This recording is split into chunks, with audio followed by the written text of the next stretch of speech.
This body is the noblest of all in this world. It should hold absolute control of this world.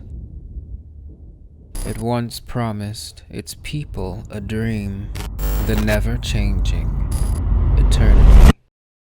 Inazuma has finally been officially announced. New areas, new puzzles, new domains, new characters. Baal and Kujo-Sara, I'm coming for you soon, my loves. It won't be long now. And we also got some more lore stuff, like the small insight we got on Visions, more on that later, and how some of these characters will fit into the new chapter of the story.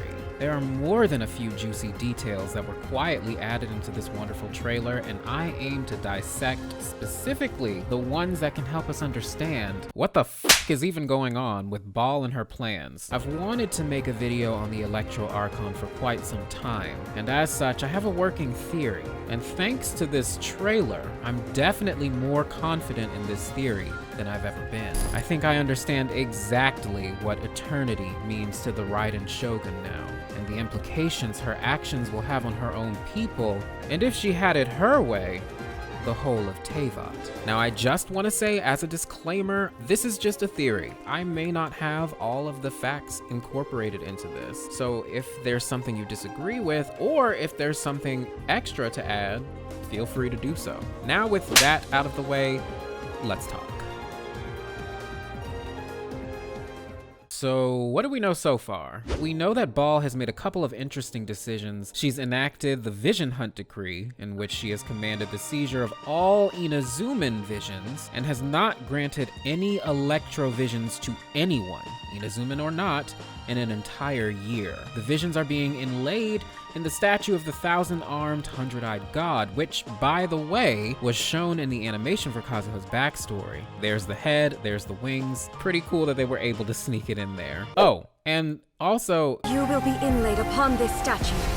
Yeah, assuming she's talking to the Traveler, she plans on using him to power her little god statue too. But it ain't happening, sis. She's also enclosed the entire country off as a means to prevent most people from going in and out. The restrictions set by the Sakoku Decree probably don't apply to the Fatui, however, as in Tartaglia's letters to home, it mentions that he sent 2 porcelain Inazuman dolls back to Snezhnaya as gifts for his siblings. So probably some way for the Fatui to get to the islands easily. I would even argue that the Sakoku Decree is mostly meant to keep people in versus out, so that the Inazuma Bakufu and the Tenryou Commission, which are basically responsible for enacting the Vision Hunt Decree, can be more efficient at collecting visions. But the people refuse to suffer in silence. These stupid rules have all but ignited a civil war in which the resistance stationed on Watatsumi Island fights against the wishes of their god. As for why the Immortal Shogun is going through so much trouble for all of this,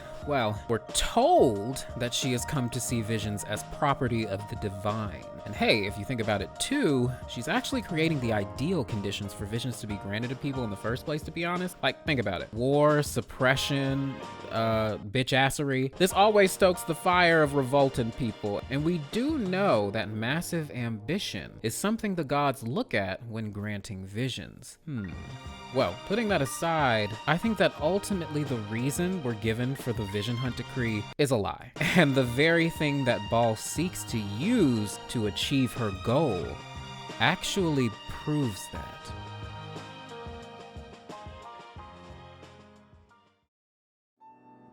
Remember this quote? This body is the blah blah blah blah blah, right? I said it at the beginning of the video all dramatic-like. It came from the description of the Vajrata Amethyst gemstone. Most people seemed to think at first that this particular quote referred to Baal's own body, but I would argue it actually refers to the 1,000-armed, 100-eyed god statue. It would make a lot more sense. Never did Baal say I or me in the statement, but says this and it. If we interpret it this way, then the statue itself is meant to not only bring this dream of eternity to Inazuma, but all of Teyvat. We were able to get a couple good looks at the statue in the program, and it doesn't really look like you'd expect. Unless I'm blind as hell, it doesn't have 1,000 arms, though you could argue that the wings are meant to represent them. As for the 100 eyes, it seems the statue has several different slots of different colors, more than likely where the visions are being inlaid. In fact, the 100 eyes may be a reference to how many visions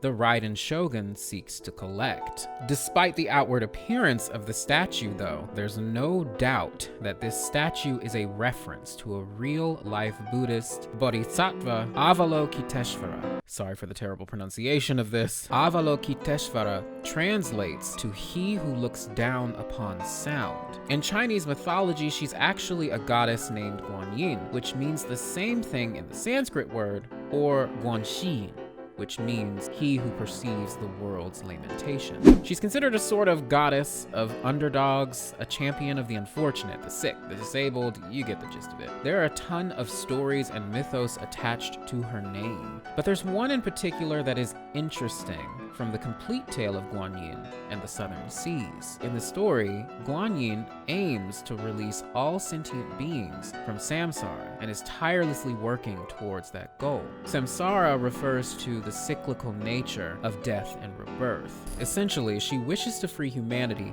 from the shackles of this cycle so that they might share the enlightenment she enjoys. To this end, the all-seeing and all-hearing goddess descends when called upon by her worshippers in times of uncertainty, despair, and fear, and she is the one who can restore peace to the world. Alright, now let's bring it back to Genshin Impact. Baal wishes to use this 1,000-armed, 100-eyed statue to attain her idea of eternity, but what she's doing seems to be the opposite of what the statue appears to represent. Stealing her people's ambitions, suppressing them, being a hateful bitch. If anything, she's creating the terrible situations that the statue is meant to fix. None of it really makes any sense until you consider the state of the world itself. When you do that, everything becomes crystal clear. The Raiden Shogun intends to rebel against Celestia and its established order for the world. The topic of Celestia deserves an entire video, and I'm gonna leave that one for the future. So for now, I'll just give you the skinny. Celestia is hella sus. Is that island in the sky good or bad? Spoiler alert, it's probably fucking bad. While the exact answers aren't clear yet, there is enough information within the game that tells us that the world of Teyvat and all who inhabit it are enslaved to a cycle of destruction and rebirth. The prayers set of artifacts discusses this in some detail, with the prayers of springtime stating as follows: every mighty and ancient city, every austere place of sacrifice, must one day return to profundity in the earth. All prosperity must someday end. But this does not mean that nothing is eternal. At the end of a cycle, the earth shall be renewed. Thus, eternity is cyclical.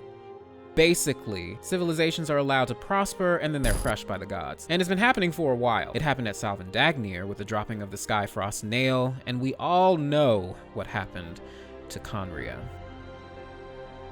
Baal is aware of all of this. She's aware of this cyclical nature, as are all of the Archons. Zhongli even quotes something that she is known for saying: 7 ideals for 7 gods, and of these, eternity is nearest unto heaven.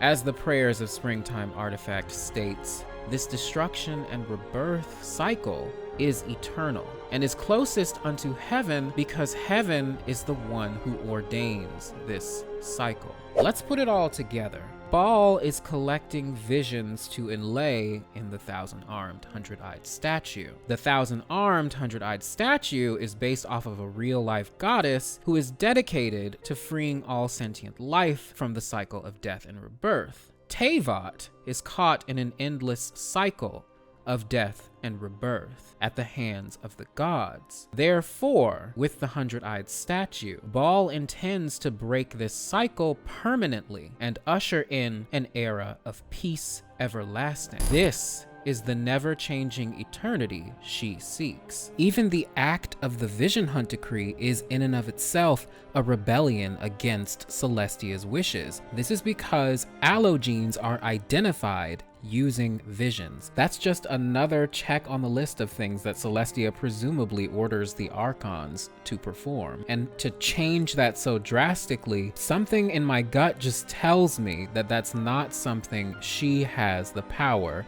to do without ramifications. Still not convinced? Well, take a look at the title of the trailer, The Immovable God and the Eternal Euthymia. Euthymia is a medical term that describes a normal, tranquil state of mind or mood.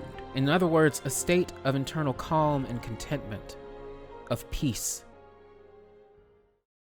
So maybe she isn't evil as much as she is in a sort of gray area. One thing is for sure, this lady crazy as hell. Wanting to be the savior of the world and your people is one thing. Taking what the people believe to be the favor of the gods from them and closing them off to the outside world by surrounding the archipelago in an internal storm, thus igniting a civil war, all of which has probably resulted in a multitude of casualties. And you've done this all without a word to the majority of your people. That is a whole other can of worms. Girl, eat a Snickers or something, calm down. She is so much like Decarabian, the god of storms, who ruled old Mondstadt. But we all know what happened to that guy. But she's also similar to the Tsaritsa. Seems like they're both probably operating off of the principle of you gotta be the bad guy in order to be the good guy in the end or something. You have to lose in order to gain. Think of the greater good. She crazy as fuck. But if you think about it, that might be why she appears so cold and uncaring. Not because she doesn't have love for her people, but because her cold exterior is a shield. It keeps her from straying too far from the path of eternity she so desperately seeks to walk. But it also sounds like her determination is because of a promise, perhaps. Maybe one she had with the god who is represented in this statue. We're probably gonna talk no jutsu our way out of this or something. You know, after the fight with her, the Osial-esque fight that may happen with the statue, throw in a Fatui or something somewhere, and we'll have the Liyue arc all over again.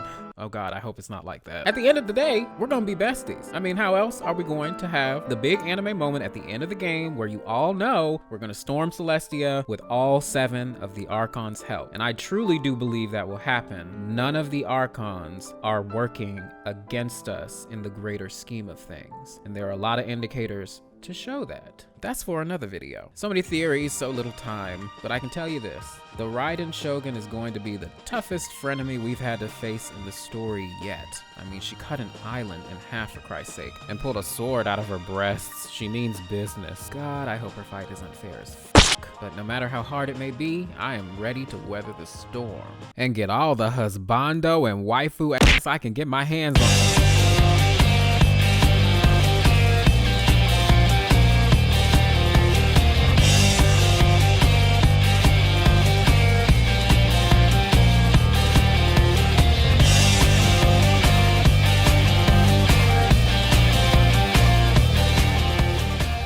Hey, if you made it this far, thank you so much for watching. This is my first theory video that I've ever done. It's a little bit different than the Union Cross content that I used to do before the game died, so I hope you enjoyed. If you did, hit that like button and also maybe consider subscribing maybe. I plan on doing more videos in the future. But until then, travelers, I hope you enjoy Inazuma, and I will see you in the next one.